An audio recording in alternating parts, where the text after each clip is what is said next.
अस्सलाम वालेकुम। हमारा नेक्स्ट टॉपिक है न्यूक्लियस। हमारे पास दो किस्म के सेल्स होते हैं, एक होते हैं हमारे पास प्रोकैरियोटिक सेल्स और एक होते हैं हमारे पास यूकैरियोटिक सेल्स। प्रोकैरियोटिक सेल्स के बारे में हम कहते हैं कि ये हमारे पास वो सेल्स हैं जो कि पुराने हैं, जो इस दुनिया में सबसे पहले जो है वो अपीयर हुए। फिर उसके बाद जो है वो हमने कहा कि जो इस दुनिया में पहले पहले सेल्स बने उन्हें प्रोकैरियोटिक सेल कह दिया, और फिर उनके अंदर जो है वो चेंजिंग्स आती गई, जो हमारे पास नई किस्म के सेल्स बने उन्हें हम कहते हैं यूकैरियोटिक सेल्स। ठीक है। तो प्रोकैरियोटिक सेल्स ऐसे सेल्स होते हैं जिनका जो डीएनए होता है वो ऐसे ही साइटोप्लाज्म के अंदर पड़ा हुआ होता है।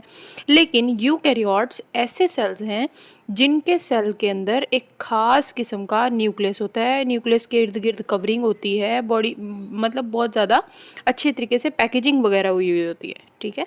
तो A prominent nucleus is present in all eukaryotic cells. Eukaryotic cells के अंदर न्यूक्लियस जो होता है वो बड़ा प्रोमिनेंट होता है, लेकिन प्रोकैरियोटिक सेल्स के अंदर वाज़े न्यूक्लियस नहीं होता, उसका डीएनए मटेरियल ऐसे ही साइटोप्लाज्म के अंदर बिखरा हुआ होता है। ठीक है। न्यूक्लियस की अगर हम लोकेशन की बात करें तो it is present at centre in animal cell. Animal cell आपको यहाँ पे दिखाया हुआ है। एनिमल सेल की बॉडी के अंदर न्यूक्लियस जो होता है वो बिल्कुल दरमियान में मौजूद होता है। ठीक है। ये जो है वो सेल में ब्रेन आ गई, उसके अलावा ये दरमियान में जो है ये आपके पास न्यूक्लियस मौजूद है, और इर्द गिर्द जो भी मटेरियल वगैरह है उसे हम साइटोप्लाज्म कह देते हैं। ठीक है। It is present at centre in animal cell. Animal cell के अंदर ये बिल्कुल सेंटर में होता है। And it is pushed to side in plant cells. Plant cells की अगर हम बात करें तो प्लांट सेल की सबसे आउटर कवरिंग को हम सेल वॉल कह देते हैं, फिर उस कवरिंग के अंदर वाली जो कवरिंग होती है उसे हम सेल मेम्ब्रेन कह देते हैं। ठीक है। प्लांट सेल्स के अंदर सेल वॉल होती है, एनिमल सेल्स के अंदर सेल वॉल मौजूद नहीं होती। तो सबसे आउटर कवरिंग सेल वॉल हो गई, उसके बाद अंदर की तरफ आए तो सेल मेम्ब्रेन हो गई। उसके अलावा ये जो इर्द गिर्द मटेरियल ये पानी शानी सा है इसे हम साइटोप्लाज्म कह देते हैं। और इसके अलावा यहाँ पर एक बड़ा सा वैक्यूल पाया जाता है। ठीक है। प्लांट की बॉडी के अंदर एक बड़ा सा वैक्यूल होता है। इस बड़े से वैक्यूल की वजह से न्यूक्लियस थोड़ा साइड पे जो है वो पुश हो जाता है। ठीक है। तो it is pushed to side in plant cells. Plant cells की बॉडी के अंदर न्यूक्लियस जो होता है वो थोड़ा सा साइड पे मौजूद होता है। शेप की अगर हम बात करें न्यूक्लियस की, it is spherical in shape. Spherical in shape मतलब बॉल की तरह गोल होता है। परसेंटेज की अगर हम बात करें, न्यूक्लियस की परसेंटेज कितनी होती है? It occupy about 10% of the eukaryotic cell's volume.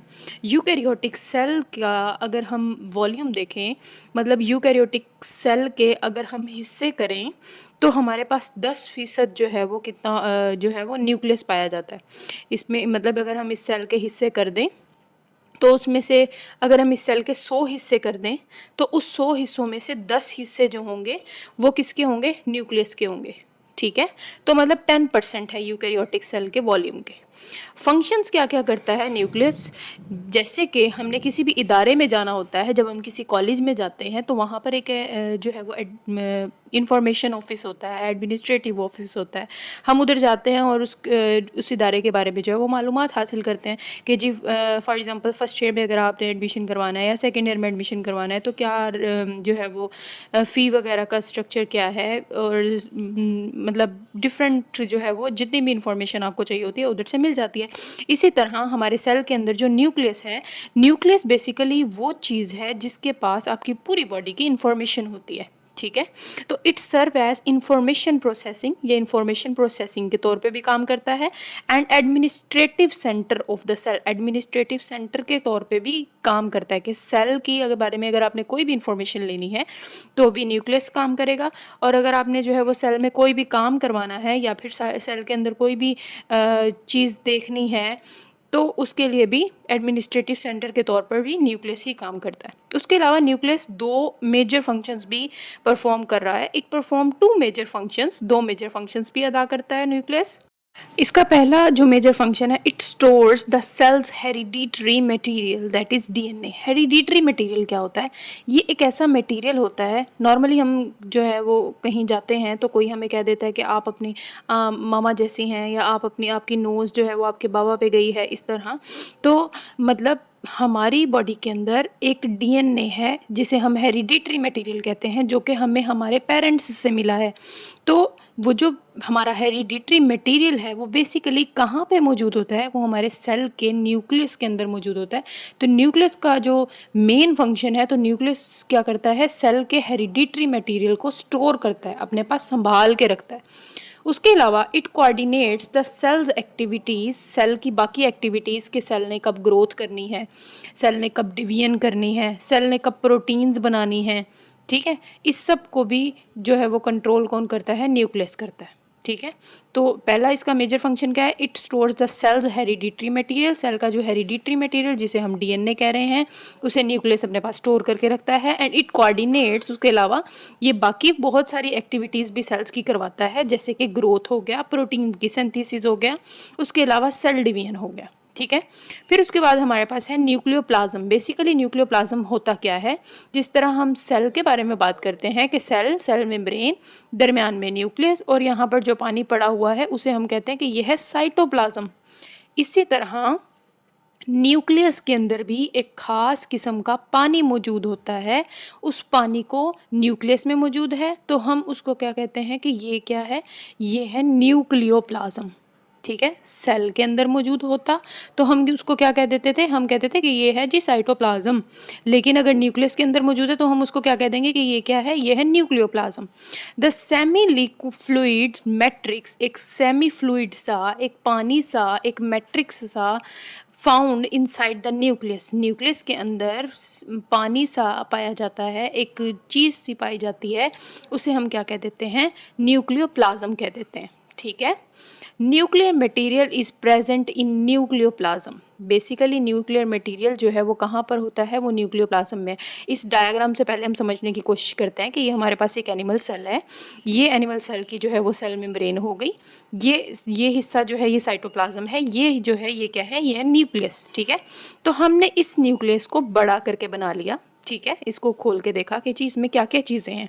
तो हमें बाहर वाली जो कवरिंग दिखी, इस सबसे बाहर वाली जो कवरिंग है इसको हम कहते हैं आउटर न्यूक्लियर मेम्ब्रेन, ठीक है। सबसे बाहर वाली जो है कवरिंग है उसको हमने क्या कह दिया कि ये क्या है, ये आउटर न्यूक्लियर मेम्ब्रेन है। और जो अंदर वाली ये जो कवरिंग है इसको हमने कह दिया कि ये इनर न्यूक्लियर मेम्ब्रेन है, ठीक है। बाहर वाली को आउटर न्यूक्लियर मेम्ब्रेन कह दिया और अंदर वाली को इनर न्यूक्लियर मेम्ब्रेन कह दिया। न्यूक्लियस की मेम्ब्रेन है तो इस वजह से हम इनको न्यूक्लियर मेम्ब्रेन कह रहे हैं, ठीक है। तो ये हमारे पास पूरा जो है वो क्या है, न्यूक्लियस है। बाहर वाली मेम्ब्रेन को आउटर न्यूक्लियर मेम्ब्रेन, अंदर वाली मेम्ब्रेन को इनर न्यूक्लियर मेम्ब्रेन कह दिया और इन दोनों को मिलाकर न्यूक्लियर इन्वेलप कहा जाता है, ठीक है। यूकैरियोटिक सेल के अंदर जो न्यूक्लियस होता है वो एक गुलाफ के अंदर मौजूद होता है और उस गुलाफ को क्या कहते हैं, न्यूक्लियर इन्वेलप। और न्यूक्लियर इन्वेलप की कितनी तहें हैं, वो दो मेम्ब्रेन्स पे मुश्तमिल होता है, आउटर न्यूक्लियर मेम्ब्रेन और इनर न्यूक्लियर मेम्ब्रेन पे, ठीक है। उसके अलावा फिर हमने कहा कि जैसे सेल के अंदर जो है वो पानी मौजूद होता है उसे हम साइटोप्लाज्म कहते हैं, उसी तरह न्यूक्लियस के अंदर भी ये यहाँ पर ये जो है मैट्रिक्स सा मौजूद होता है, सेमी फ्लूइड मैट्रिक्स सा मौजूद होता है, जिसे हम क्या कह देते हैं, इसे हम क्या कहेंगे, न्यूक्लियोप्लाज्म। उसके अलावा हमने देखा कि जो इनर न्यूक्लियर मेम्ब्रेन है और आउटर न्यूक्लियर मेम्ब्रेन है, इनके दरमियान में यहाँ पर कुछ छोटे छोटे से जो हैं वो सुराख मौजूद हैं। इस न्यूक्लियर इन्वेलप के अंदर छोटे छोटे से सुराख मौजूद हैं, इन्हें न्यूक्लियर पोर्स कहा जाता है, ठीक है। न्यूक्लियोप्लाज्म के अंदर कुछ धागे नुमा चीज़ें मौजूद हैं, ये धागे नुमा लंबे लंबे थ्रेड लाइक, फिब्रिल्स लाइक चीज़ मौजूद है, जिसे हम क्या कहते हैं कि ये क्या है, क्रोमाटिन। बेसिकली क्रोमाटिन ही हमारा जो है वो क्या है, न्यूक्लियर मटेरियल है, डीएनए जिसे हम कह देते हैं, ठीक है। और दरमियान में हमें कुछ गाढ़ी सी जगह दिखाई देती है, जब हम न्यूक्लियस को देखते हैं तो कुछ गाढ़ी सी जगह नज़र आती है। ये गाढ़ी सी जगह जो है वो उसे हम क्या कहते हैं, न्यूक्लियोलस कह देते हैं, ठीक है। तो यहाँ से रीड कर लेते हैं, the semi fluid matrix found inside the nucleus is called nucleoplasm. Nucleoplasm जो है वो क्या है, न्यूक्लियस के अंदर पाए जाने वाला सेमी फ्लूइड मैट्रिक्स है। Nuclear material is present in nucleoplasm, nucleoplasm के अंदर न्यूक्लियर मटेरियल पाया जाता है। Nuclear material consist of chromatin, nuclear material जो है वो क्या है, क्रोमाटिन है।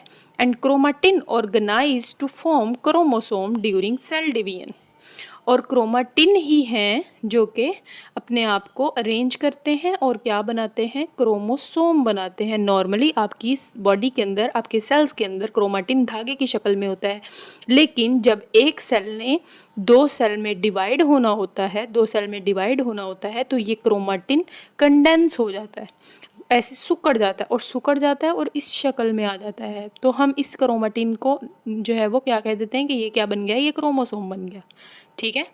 तो nucleus also contain one or more nucleoli. Chromatin organise to form chromosome. Chromatin organise होता है और क्या बन जाता है, क्रोमोसोम, ड्यूरिंग सेल डिवीजन के दौरान। And the nucleus also contain one or more nucleoli. एक होगा तो न्यूक्लियोलस कहते हैं, एक या एक से ज़्यादा भी हो सकते हैं तो हम इसको न्यूक्लियोलाई कहते हैं। विच सिंथेसाइज राइबोसोम्स। न्यूक्लियोलस का क्या काम होता है कि इन्होंने क्या करना है, इन्होंने राइबोसोम्स को बनाना है। ठीक है, राइबोसोम सेल के अंदर पाए जाने वाली एक चीज़ है जो कि डिफरेंट फंक्शंस परफॉर्म करते हैं। ठीक है, एक ऑर्गेनेली जिसे हम कह देते हैं। तो वो राइबोसोम बेसिकली कहाँ पर बनता है, वो न्यूक्लियोलस के अंदर बनता है। नेक्स्ट हमारा है nuclear envelope and pores. Nuclear envelope के बारे में हम बात करते हैं। यहाँ हमने देख लिया कि न्यूक्लियर इन्वेलप क्या है, आउटर न्यूक्लियर मेम्ब्रेन और इनर न्यूक्लियर मेम्ब्रेन दोनों को मिला के क्या हम कहते हैं, न्यूक्लियर इन्वेलप कहते हैं। और हमने कहा कि इस न्यूक्लियर इन्वेलप में, इन मेम्ब्रेन में दरमियान में सुराख मौजूद हैं जिन्हें हम क्या कह देते हैं, न्यूक्लियर पोर कह देते हैं। ठीक है, nuclear envelope it is double layered membrane. Nuclear envelope क्या है, डबल लेयर मेम्ब्रेन है। It encloses the content of nucleus during most of the cell's life cycle.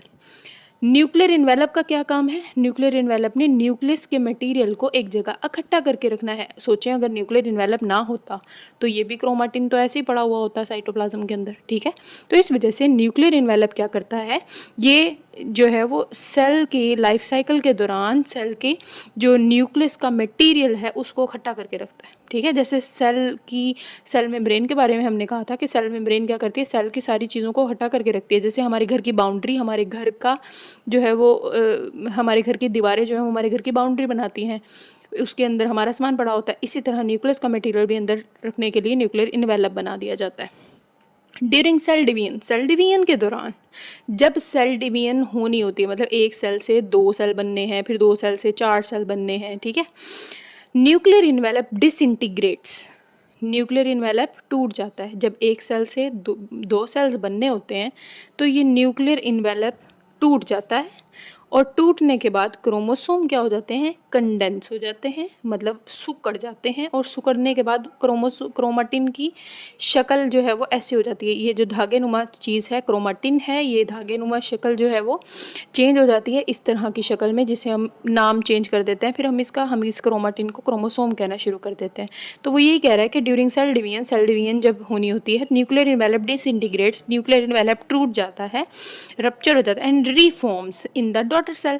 और जैसे ही जब एक सेल ने सोच लिया कि मैंने जो है वो 2 सेल्स बनाने हैं, तो यहाँ पर न्यूक्लियस जो है ना वो टूट जाएगा। और जब 2 सेल्स बन जाएंगे, 2 डॉटर सेल्स बन जाएंगे, उनमें दोबारा से जो है वो न्यूक्लियर इन्वेलप दोबारा से बन जाता है।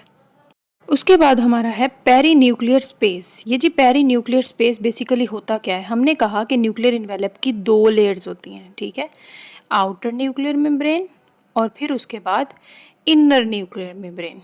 ठीक है, और फिर हमने कहा कि ये आउटर न्यूक्लियर मेम्ब्रेन है और ये इनर न्यूक्लियर मेम्ब्रेन है।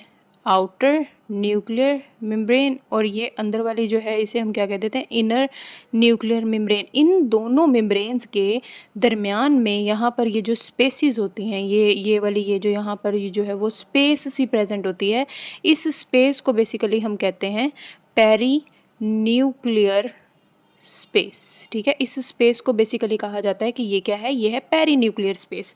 उसके अलावा ये जो हमारे पास न्यूक्लियर इन्वेलप की अंदर वाली ये जो इनर न्यूक्लियर मेम्ब्रेन है, इसके अंदर की साइड पर यहाँ पर कुछ खास किस्म की प्रोटीन्स लगी हुई होती हैं। ठीक है, इस एक ख़ास किस्म की प्रोटीन की लाइनिंग लगी हुई होती है, मतलब ऐसे लाइन किया हुआ होता है।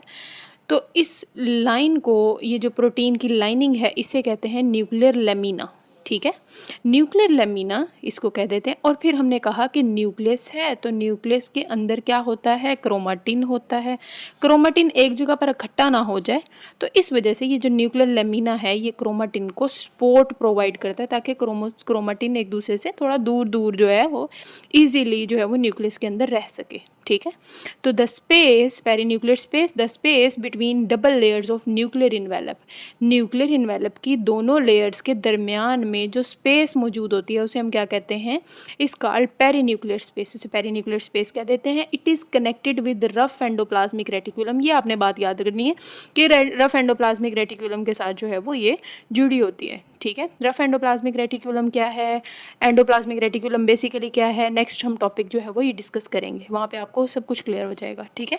तो यहाँ पर आपने सिर्फ इतनी बात याद रखनी है कि ये जो पेरीन्यूक्लियर स्पेसिस होती हैं इनके साथ एक चीज़ अटैच हुई होती है जिसे हम क्या कहते हैं, endoplasmic reticulum, rough endoplasmic reticulum, ठीक है। फिर उसके बाद nuclear lamina, the protein lining present on the inner side of nuclear envelope, nuclear envelope के अंदर वाली साइड पर लाइनिंग मौजूद होती है जिसे हम क्या कह देते हैं, nuclear lamina of nuclear envelope is called nuclear lamina. The protein lining present on the inner side, अंदर वाली साइड पर मौजूद होती है, ऑफ न्यूक्लियर इन्वेलप के इज कॉल्ड न्यूक्लियर लेमिना, इसे हम क्या कह देते हैं, न्यूक्लियर लेमिना कह देते हैं। It binds to chromatin to give it structural support. Nuclear lamina का क्या काम है कि इसने क्रोमाटिन के को जो है वो स्ट्रक्चरल सपोर्ट प्रोवाइड करनी होती है, इसके साथ बाइंड हुई होती है, ठीक है। फिर उसके बाद न्यूक्लियर पोर्स बेसिकली क्या होता है, अगर हम न्यूक्लियस की बात करें, एनिमल सेल है उसके दरम्यान में न्यूक्लियस होता है, और जब हम न्यूक्लियस को खोल के देखते हैं तो हमें न्यूक्लियस जो है वो दो मेम्ब्रेन्स से लिपटा हुआ होता है। न्यूक्लियर का इन्वेलप जो है वो दो मेम्ब्रेन से मिलकर बना हुआ है, ठीक है, outer nuclear membrane, inner nuclear membrane. और ये आउटर न्यूक्लियर मेम्ब्रेन और इनर न्यूक्लियर मेम्ब्रेन बेसिकली क्या है, ये न्यूक्लियस का इन्वेलप है, ठीक है। इसी इन्वेलप के दरमियान में जगह जगह जो है वो सुराख होते हैं, इस इन्वेलप में जगह जगह सुराख होते हैं ताकि चीज़ें जो है वो न्यूक्लियस से साइटोप्लाज्म में आ सकें, साइटोप्लाज्म से कुछ चीज़ें न्यूक्लियस के अंदर जा सकें, रास्ता बन सके। अगर ये मुकम्मल तौर पर पैक्ड होता न्यूक्लियर इन्वेलप तो फिर चीज़ जगह नहीं थी कुछ कोई भी चीज़ अंदर या बाहर जाने की, ठीक है। तो इस वजह से साइटोप्लाज्म से कुछ चीज़ें अंदर आ सकें और अंदर से न्यूक्लियस से जो है वो साइटोप्लाज्म में कुछ चीज़ें जो है वो मूव कर सकें, इसलिए न्यूक्लियर पोर्स मौजूद हैं, ठीक है। न्यूक्लियर इन्वेलप के अंदर छोटे छोटे सुराख मौजूद हैं जिन्हें हम न्यूक्लियर पोर्ट कहते हैं। तो nuclear envelope has tiny holes, nuclear envelope के अंदर छोटे छोटे से होल्स मौजूद हैं, छोटे छोटे से जो हैं वो सुराख मौजूद हैं, कॉल्ड न्यूक्लियर पोर्ट्स, उन्हें हम न्यूक्लियर पोर्ट्स कहते हैं। They regulate the passage between the nucleus and the cytoplasm, cytoplasm और न्यूक्लियस के दरमियान में जो है वो ये रास्ता बनाते हैं, ठीक है। चीज़ों को अगर न्यूक्लियस से साइटोप्लाज्म में आना है और साइटोप्लाज्म से न्यूक्लियस में जाना है तो ये रास्ता प्रोवाइड करते हैं। These are permeable to small molecules, इनके अंदर जो है वो छोटे छोटे मॉलिक्यूल्स जो हैं वो इनमें से गुजर सकते हैं इन पोर्स के दरमियान से। And some large proteins, for example histones क्या हैं, कुछ खास किस्म की प्रोटीन्स हैं जो बेसिकली आपके डीएनए के साथ लगी हुई होती हैं, ठीक है। डीएनए के साथ कुछ खास किस्म की प्रोटीन लगी हुई होती है जिसे हम हिस्टोन प्रोटीन्स कहते हैं। डीएनए न्यूक्लियस के अंदर है तो हिस्टोन प्रोटीन साइटोप्लाज्म से अंदर न्यूक्लियस के अंदर जा सकती है। तो ये सम लार्ज प्रोटीन्स, कुछ बड़ी बड़ी प्रोटीन्स हैं जैसे कि हिस्टोन है, are also allowed to enter into the nucleus, इनको न्यूक्लियस के अंदर जाना जो है वो अलाउ होता है, न्यूक्लियर पोर के थ्रू चली जाती है। उसके अलावा न्यूक्लियर पोर कम्प्लेक्स, ये जो न्यूक्लियर पोर है ये कुछ स्ट्रक्चर्स से मिल के बना हुआ है, ठीक है। तो जो स्ट्रक्चर्स आपस में मिल के जो है वो न्यूक्लियर पोर बनाते हैं, तो वो जो न्यूक्लियर पोर बनता है हम उसको कहते हैं कि न्यूक्लियर पोर कम्प्लेक्स बन गया है। तो nuclear pore is made of elaborate structure, nuclear pore जो है वो 4-5 किस्म की चीज़ों से मिल के बनता है, तो हम उसको क्या कह देते हैं कि ये क्या है, न्यूक्लियर पोर कम्प्लेक्स है, ठीक है। चलिए जी, इसके बाद हम बात कर लेते हैं सब यूनिट्स की जो न्यूक्लियर पोर बेसिकली बना रहे हैं, ठीक है। मेरे पास यहाँ पर जो है वो फॉर एग्जांपल मैं कहती हूँ कि ये कुछ ऐसे स्ट्रक्चर दिखता है आपको न्यूक्लियर पोर का, ठीक है, ऐसे, ठीक है। ये मेम्ब्रेन जो है ये हमारे पास क्या है, आउटर न्यूक्लियर इन्वेलप है, और ये वाली जो मेम्ब्रेन है ये क्या है, इनर न्यूक्लियर इन्वेलप है, ठीक है। और ये हमारे पास क्या है, न्यूक्लियर पोर है। फर्स्ट कर लेते हैं, ठीक है। तो न्यूक्लियर पोर को यहाँ पर, न्यूक्लियर पोर के यहाँ पर बेसिकली कुछ ऐसी कील लाइक स्ट्रक्चर्स लगे हुए होते हैं जिन्हें हम ल्यूमिनल सब यूनिट कहते हैं, ठीक है। वो बेसिकली इस पोर को इस लेयर के अंदर धंसा रहे होते हैं, ठीक है। उसके अलावा ये जो पोर है, अगर मैं इस पोर को निकाल लूँ, फॉर एग्जांपल पोर को अगर हम निकाल लें तो ये जो इसकी दीवार बनी हुई है, ये जो इसकी दीवार बेसिकली बनी हुई है, उस यूनिट को हम कहते हैं वो है कॉलम सब यूनिट, ठीक है। मैंने पहले कहा कि फॉर एग्जांपल ये न्यूक्लियर पोर है, इस तरफ न्यूक्लियर आउटर न्यूक्लियर इन्वेलप है और इस तरफ जो है वो ये इनर न्यूक्लियर इन्वेलप है। ठीक है, तो दरमियान में जो है ये आपके पास पोर है। इस पोर के ऊपर यहाँ पर बाहर की तरफ कील लाइक स्ट्रक्चर्स लगे हुए होते हैं जो कि इसको धंसाने में, पकड़ने में हेल्प कर रहे होते हैं। ल्यूमिनल सब यूनिट उन्हें हम कहते हैं। और ये पोर जो है वो बेसिकली इसकी जो दीवार है वो किससे मिलके बनी हुई है, वो कॉलम सब यूनिट से मिलके बनी हुई है। और जब हम आउटर न्यूक्लियर मेम्ब्रेन पे से ऐसे इस पोर को देखते हैं तो यहाँ पर हमें मोटी मोटी सी कुछ चीज़ नज़र आती है, उसे हम कहते हैं रिंग सब यूनिट। ठीक है। और जब हम इसको ऐसे करके देखते हैं तो इसकी वॉल की अंदर की साइड पे भी, इस साइड पे भी, यहाँ पर भी कुछ चीज़ें लगी हुई होती हैं, उन्हें हम कहते हैं एनुलर सब यूनिट। ठीक है। जैसे मैं यहाँ पे आपको कुछ डायग्राम से क्लियर करने की कोशिश करती हूँ। Nuclear pore complex composed of several सब यूनिट्स। जो न्यूक्लियर पोर कम्प्लेक्स है वो बहुत सारी सब यूनिट से मिलकर बना हुआ है। दीज आर, ये सब यूनिट्स कौन कौन से हैं? एक है एनुलर सब यूनिट, कॉलम सब यूनिट, रिंग सब यूनिट और ल्यूमिनल सब यूनिट। ठीक है। ये हमारे पास एनिमल सेल है। एनिमल सेल का अगर हम न्यूक्लियस निकाल लें तो हमने न्यूक्लियस का कहा कि न्यूक्लियस की दो मेम्ब्रेन है, न्यूक्लियर इन्वेलप की दो मेम्ब्रेन है, आउटर न्यूक्लियर मेम्ब्रेन और इनर न्यूक्लियर मेम्ब्रेन। हम सिर्फ इतनी जो है वो इतना हिस्सा जो है वो इसको खोल के देख रहे हैं, एक पोर जो है वो हम खोल के देख रहे हैं। ठीक है। तो ये बाहर वाली जो है ये यहाँ पर बाहर वाली होगी, आउटर न्यूक्लियर मेम्ब्रेन हो गई, और ये वाली जो है वो इनर न्यूक्लियर मेम्ब्रेन हो गई। और दरमियान में जो रिंग है, ये रिंग आपको आधा दिखाया हुआ है यहाँ पे। ठीक है। अगर ये रिंग होता तो ये ऐसे मुकम्मल गोल होता। ठीक है, तो आधा करके दिखाया हुआ है। अगर हम आउटर मेम्ब्रेन, न्यूक्लियर मेम्ब्रेन की साइड से ऊपर से अगर हम देखें तो हमारे पास जो है वो कुछ खास किस्म के सब यूनिट ऊपर की तरफ उभरे हुए दिखते हैं, जिन्हें हम रिंग सब यूनिट कहते हैं। ठीक है।